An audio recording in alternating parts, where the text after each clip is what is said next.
Thank you for joining us, Stefan. We now have UFC heavyweight Stefan Struve. We will begin with Dhruv Sharma from Sportskeeda. Stefan, Dhruv here from Sportskeeda India. Great to speak with you.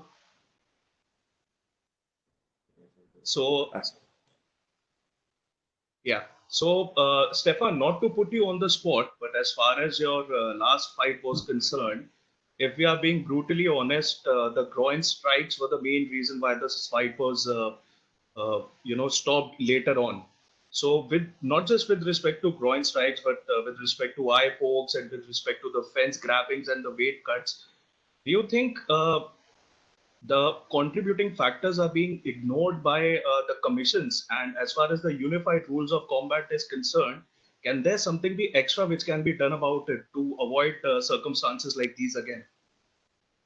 Well, you go in a cage and you fight each other, and it's very unfortunate what happened. I don't blame Rotho for anything.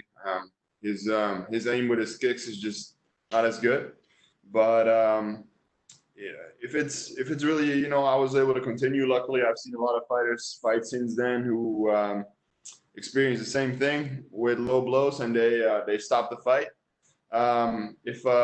If I wanted to, I could have, told them that I couldn't fight anymore. But of course, I wanted to continue to fight no matter what. And it's just very unfortunate because I feel like I was fighting a very good fight. He didn't land a single strike before those low blows, and after that, things changed. So, but it is what it is. I told myself pretty early on to get over it and just build on the performance that I put in the cage. Everything that I controlled was good. That's it. Right. So I know you won't be looking beyond Tai Tuivasa as of now, but given that if you do end up getting a victory in your fight on Sunday, would you be looking forward to having a rematch with Ben? No, it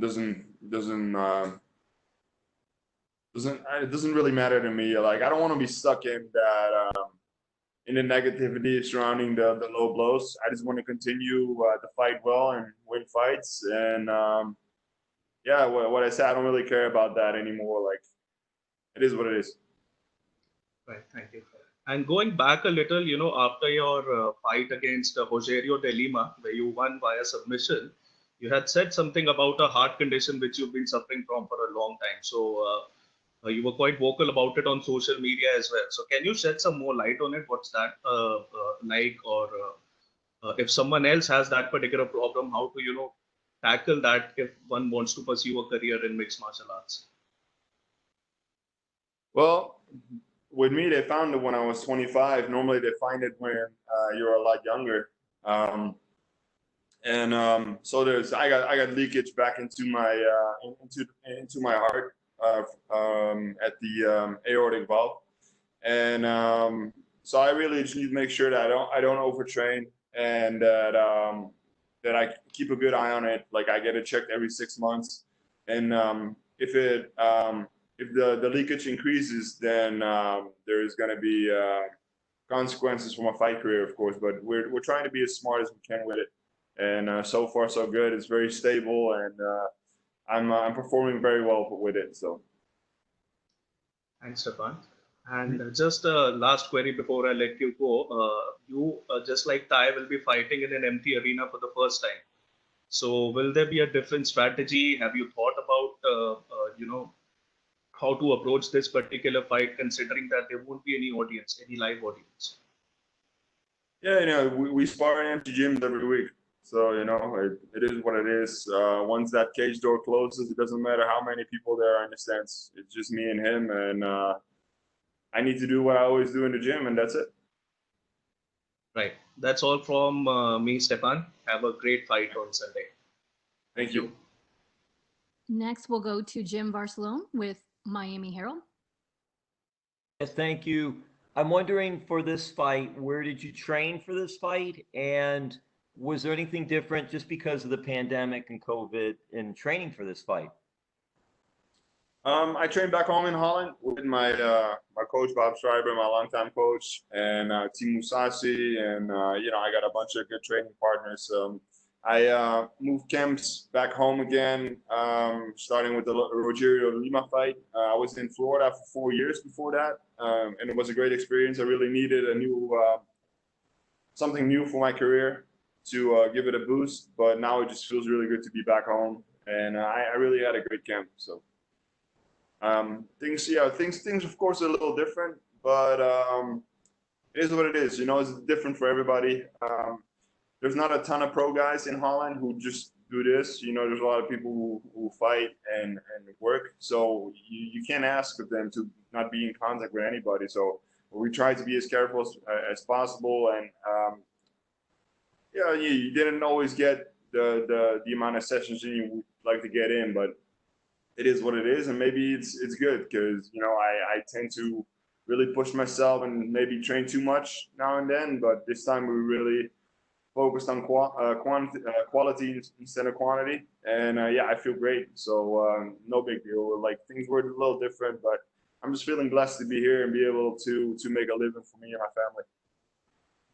Yeah, and with that, making a living and doing that and being blessed about it, what are your thoughts of being on Fight Island, having this opportunity and having all these eyes on your fight, the whole fight card, ESPN Plus, and all that goes with it?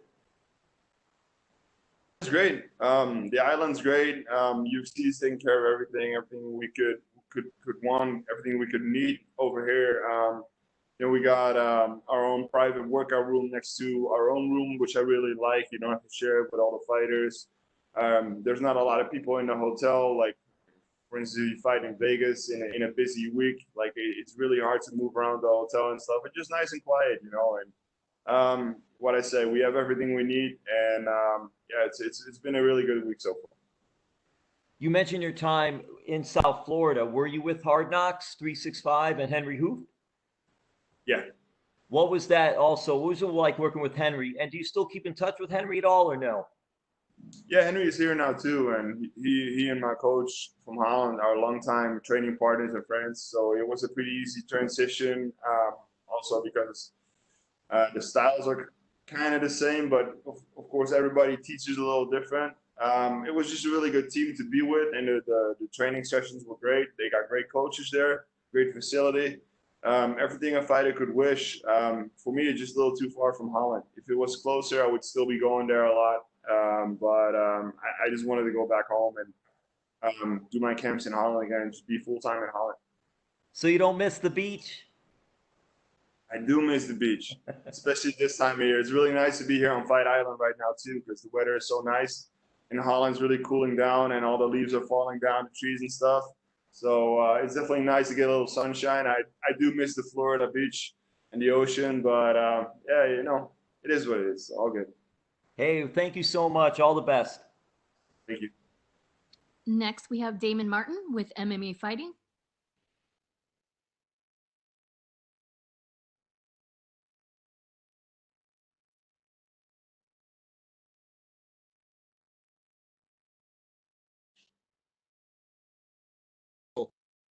Can you hear me now, Stefan? Yeah, I can hear you. Okay. Coming off the win over DeLima, you had mentioned career, and then you end up doing a new 6-fight deal and come back, and obviously you had to fight with Rothwell. And now here you are this weekend. Where's your head at in terms of your career? Like, are you having fun again? Like, where's your passion? Where's your, you know, because when you mention retirement, we hear that all the time. Guys say when you say you're thinking of retiring, you probably should retire, but obviously you're still young, but you have a lot of experience. So where's your head at going into this fight? You know, at that point in the Rogerio de Lima fight, I was just not having fun with it anymore. I was just doing the camps to fight and make money, and like I wasn't enjoying it anymore. And like not having the pressure of the fight and having to train and all that for a while I was still training and doing well, really, you know, make me feel good about it again. And like we started to look at things we could implement to make it more enjoyable, change things around a little bit, because I really felt it was necessary in my fighting style. Just coming back is one thing, and fighting again, but if you come back and you fight the exact same way, I don't think, you know, at the point when you're not having too much success with it, and you do that, I don't think that's a great choice. So we changed things up, and I really hope to be able to see it, show that again this Saturday too. I think I showed a bunch of it in my last fight against Rothwell. Unfortunately, I wasn't able to, get the win, but I was well on my way to it. I really feel that was a really, really positive performance in that fight, and I really want to build on. We really wanted to build on that after that fight, and that's exactly what we did the last year. Build on that, improve on the things we wanted to improve on, and I really feel like there's going to be things that I'm going to show that people are going to be surprised. It's probably a cheesy, but are you having fun again? Yeah, that was the most important thing for me. Have fun with training again, and doing the new things, inspiring, and just changing the mindset.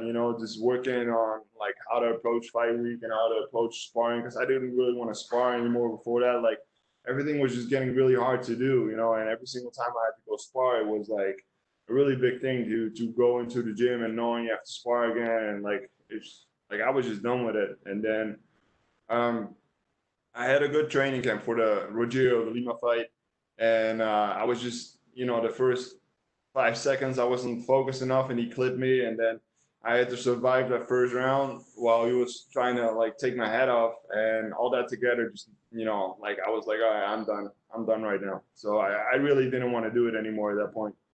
And it took a while, but then I refound the joy in training. I think that's the most important thing. If you have fun with training, then fight week and the fighters, it's going to be a lot easier.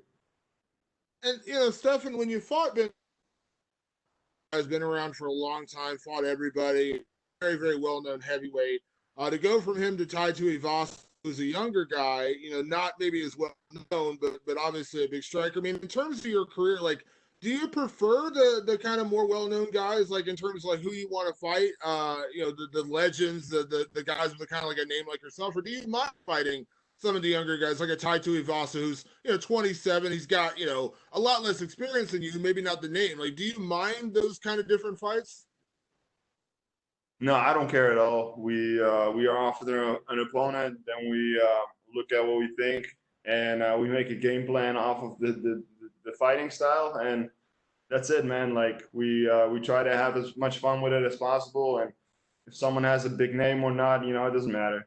It doesn't matter at all. Like, the same thing with the rankings. People are all about the rankings nowadays, but I fought in the UFC for such a long time when there weren't rankings, and people are turning guys down because they're ranked below them, and it's just it's just crazy to me. I don't care. Is that frustrating at all with the rank? A guy, well, I'm not going to fight a guy who's unranked, or I'm not going to fight a guy who's below me in the rankings. Like, in a way, do you feel like the rankings are maybe problematic of missing out on some good fights? Yeah, they definitely can be. Like, a lot of people use that excuse, I think, that they don't want to fight guys that are ranked below them. So it's those rankings, it's a lot of it is opinion. Like, where do you think someone needs to be ranked? Is like, it's very hard to rank fighters, right? Based on performances. Like, some guys are ranked number one for a reason, and it's really clear that they deserve the next title shot. But for the rest, it's it's very hard to really, not have opinions be too big of a factor in that. And last one for me, when you look at Tom, he's kind of a go big or go home guy. He goes out, swings heavy, swings for the fences. You fought kind of guy during your career, Steph. You fought, strikers, grapplers, everything. But what do you think of Tai and that kind of style where it's again, you kind of know, in going into the fight, he's headhunting. That's what he's best at. Yeah. Stay away from him. He's going to be dangerous the first round, especially. He's fast. I need to find my distance like I did in the Rothwell fight, because he didn't land a single blow before the low blows. If I do that, just be smart with it. That's one of the things we train on a lot. I always was waiting on the other guy too much to land a strike instead of maybe moving away. And that's what we've been training a lot of defense, a lot of defensive patterns, different movement patterns. And if I do well, if I fight the way we train all that, then that shouldn't be a problem. And I think that everybody agrees and understands that if I take the fight to the ground, that's going to be a really bad night for him. Thanks, Stefan. Yeah, no problem. And last, we have Augusta Nezge from Someone's MMA.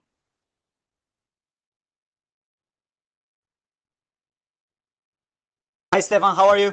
Do you hear me? Good. Yeah, I can hear you. Okay. Stefan, you have mentioned that you weren't having fun before and now you are. So I am curious, besides the fighting stuff, are you having fun there in the fight island? What about that experience? Yeah, it's a great experience. It's you know, the whole city is pretty much blocked off over here. Where usually a lot of traffic. We were able to take the bikes out and ride around town here, and it's, you know, we have everything we could wish for in the hotel, and especially with the pandemic going on, a lot of people are losing their jobs, a lot of businesses are going out of business. It's a blessing to be able to be here and make money with what I love. So And is there anything about the island that you think UFC should implement in every fight? I really like having the workout room next door, next to our own hotel room. You know, it's usually you share a workout room with like 10 to 12 other guys, and there's always people around, and the rooms are always hot because the fighters want to cut weight and stuff. But it's really Yeah. nice to have a training room right next door. It's perfect. Okay, and talking about the fight, Tai Tuivasa is in a 3-loss streak, so we can assume that he will try to change that and will come up hard. So do you think you should be worried about that? I mean, do you think you should pay more attention due to that? No, he's like, no matter what, you always want to win. And, you know, it's unfortunate for him that he's lost 3 in a row. And of course, I lost, you know, more fights than I would like to in my last couple fights. You know, sometimes it is what it is. People need to understand that when you go in there, 2 guys go and fight, especially 2 big guys, one guy's going to lose. You know, he's an entertaining fighter. He brings something to the table that not a lot of people bring to the table, his style and his personality. So, he's I enjoy watching him fight, and I'm looking forward to competing with him on Saturday. Imagine we're going to be the